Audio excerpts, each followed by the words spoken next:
नमस्कार विद्यार्थियों, हिंदी की कक्षा में आपका पुनः स्वागत है।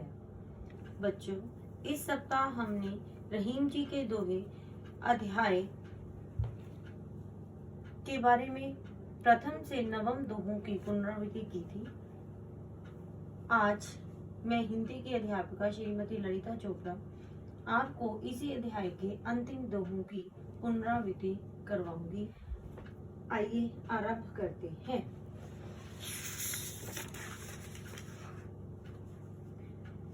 रहीमन निज संपत्ति बिना, खाऊ न विपत्ति सहाय। बिनु पानी जूं जलज को, नहीं रवि सके बचाए। विद्यार्थियों, इस दोहे के भावार्थ को समझने से पहले इनके शब्दों के बारे में जानकारी होना बहुत आवश्यक है। रहीमन निज संपत्ति बिना, कोई न विपत्ति सहाय। अब निज शब्द का प्रयोग किस लिए हुआ? निज मतलब अपना। आपने अपने 8वीं श्रेणी में सर्वनाम अध्याय पढ़ा होगा व्याकरण का, उसमें निजवाचक सर्वनाम के बारे में हम सबने आपको समझाया हुआ था, जिसका मतलब है अपना, खुद। ठीक है बेटा। संपत्ति क्या होती है? धन। ठीक है, संपत्ति धन, जायदाद जिसे कहते हैं। कोई न विपत्ति सहाय। ठीक है, विपत्ति मतलब मुसीबत या संकट। ठीक है। सहाय मतलब सहायक, जो आपकी सहायता करता हो।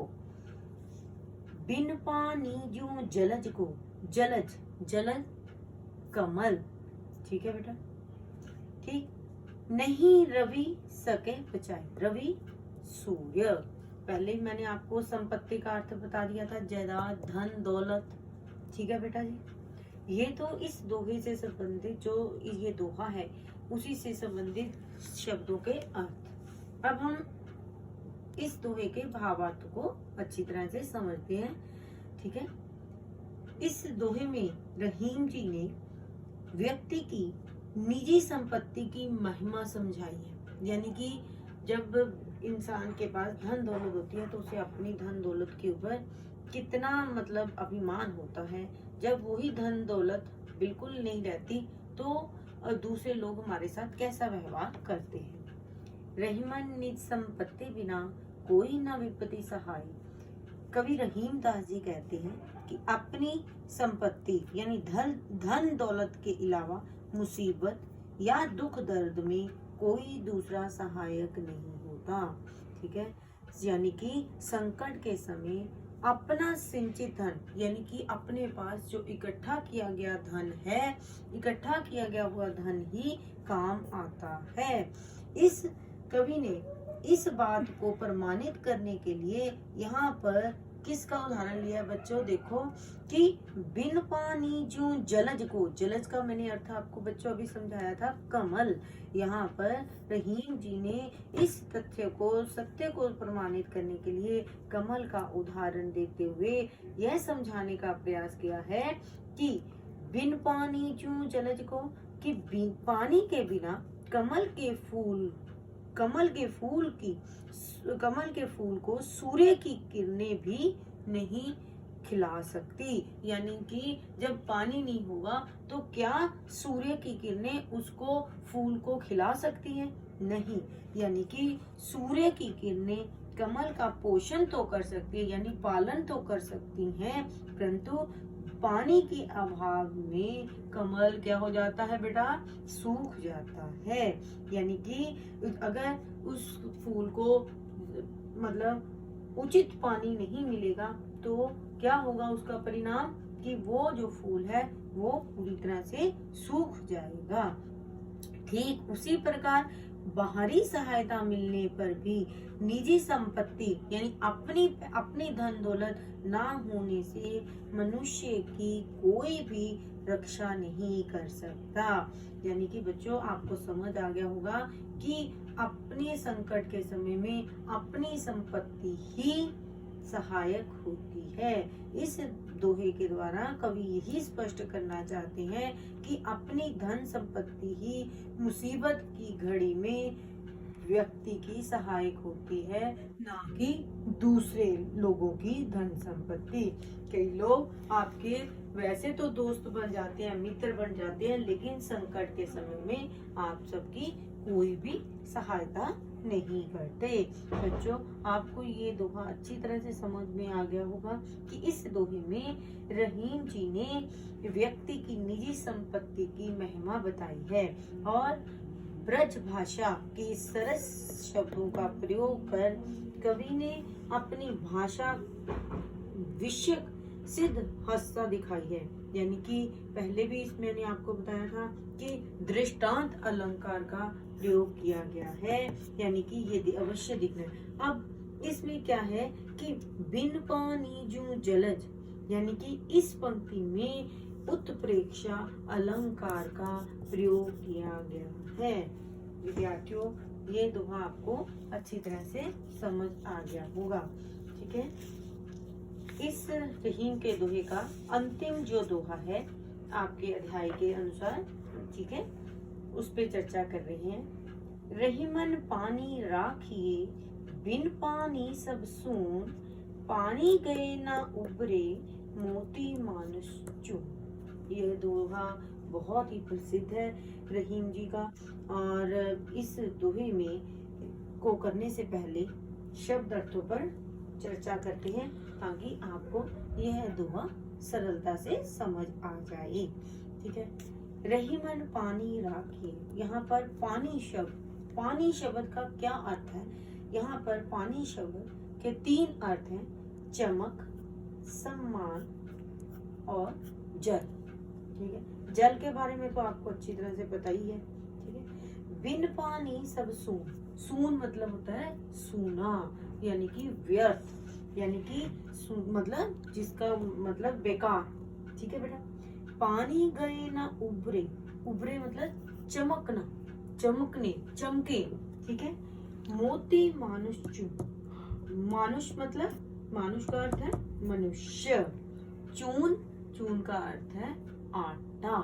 ठीक है बेटा जी। इस दोहे में रहीम जी ने पानी के महत्व को अलग अलग संदर्भों में स्पष्ट करने का प्रयास किया है ताकि विद्यार्थियों को इसके बारे में ज्ञान प्राप्त हो सके। आइए इसके भावार्थ को समझते हैं। इसमें रहीम दास जी कहते हैं कि पानी बहुत ही महत्वपूर्ण तत्व है, पानी के बिना हम सब लोग जीवित नहीं रह सकते। ये तो आप बच्चों अच्छी तरह से जानते हैं। और हमें हमेशा सिंचित करके रखने में कौन सहायक होता है? पानी। यदि पानी समाप्त हो जाए तो मोती, मनुष्य और आटे का महत्व भी बच्चों समाप्त हो जाता है। यानी कि यदि जीवन में पानी समाप्त हो जाए तो हमें कीमती मोती कहाँ से मनुष्य को प्राप्त होंगे? मनुष्य कहाँ जीवित रह सकता है? जिस आटे की हम रोटी खाते हैं वो आटा किससे गूंदेंगे जब पानी का ही नहीं है? तो यहाँ पर रहीम जी ने इसके पानी के महत्व के बारे में समझाने का बच्चों प्रयास किया है कि इनके बिना, पानी के बिना उसका महत्व बिल्कुल समाप्त हो जाएगा। ठीक है बेटा जी, पहली पंक्ति का अर्थ आपको समझ आ गया। पानी गए न उबरे, मोती मानुष चून, यानी पानी अर्थात चमक के बिना मोती बेकार है, यानी व्यर्थ है। ठीक है, पानी गए ना उबरे, यानी कि क्या मतलब है कि पानी अर्थात चमक के बिना मोती व्यर्थ, यानी कि मोती जो है व्यर्थ है। पहला तो आपको ये हो गया समझ। पानी अर्थात सम्मान के बिना मनुष्य का जीवन व्यर्थ है। ठीक है, यानी कि द्वितीय क्या बिंदु, यानी कि मैंने अभी पहले आपको समझाया था कि पानी की यहाँ पर 3 अर्थ है, एक चमक, दूसरा सम्मान यानी आदर, और तीसरा जो है वो है जल। ठीक है, पहले पानी में चमक के बिना क्या व्यर्थ हो जाएगा? मोती। ठीक है, और द्वितीय पानी अर्थात आदर यानी कि सम्मान के बिना मनुष्य का जीवन बेकार है यानी कि व्यर्थ। तृतीय में पानी अर्थात जल के बिना आटा नहीं गूंधा जा सकता। इस प्रकार पानी बिना आटा बेकार है और पानी को हमेशा सहज कर रखना चाहिए, यानी कि हमें घर में भी पानी को व्यर्थ नहीं गवाना चाहिए। कुछ बच्चों को आदत होती है वो नल को खुला छोड़ देते हैं, इसलिए ये और मतलब इन सब चीजों से हमें बचना चाहिए, यानी कि इसलिए पानी के महत्व को अच्छी तरह समझना चाहिए बच्चों। इस दोहे में रहीम जी ने हमें यही समझाने का प्रयास किया है कि पानी का जीवन में विशेष महत्व है। ठीक है बेटा, इस दोहे में अब किस अलंकार का प्रयोग किया गया? पानी गए न उबरे मोती मानुष चूं। इस दोहे में श्लेष अलंकार का प्रयोग किया गया है। क्यों श्लेष अलंकार का प्रयोग किया गया है? क्योंकि पानी शब्द, यहाँ पर पानी शब्द का प्रयोग किया गया है, लेकिन इस पानी शब्द के 3 अर्थ हैं। जहाँ पर कोई भी शब्द के अलग अलग मतलब एक साथ 3 अर्थ हों, उसमें श्लेष अलंकार का ही प्रयोग होता है। कैसे? पानी शब्द के पानी का अर्थ चमक है, इज्जत है और जल है। मैं इस दोहे में मैंने पहले ही समझाया था कि मनुष्य के लिए मतलब मनुष्य को पानी के महत्व को समझना चाहिए। ठीक है, कवि ने इस छोटे से दोहे में गहन विचारों को समाहित किया है। बेटा जी, आज इस दोहे के बारे में आपको अच्छी तरह समझ आ गया होगा। आज हमने रहीम के दोहे की दोहों संबंधी सारी पुनरावृत्ति मैंने आपको करवा दी है और इसी से संबंधित मैं आपको असाइनमेंट भी दूंगी। आशा है बच्चों आपको ये पूरा का पूरा अध्याय अच्छी तरह से समझ आ गया होगा। ठीक है, घर रहें, सुरक्षित रहें। धन्यवाद।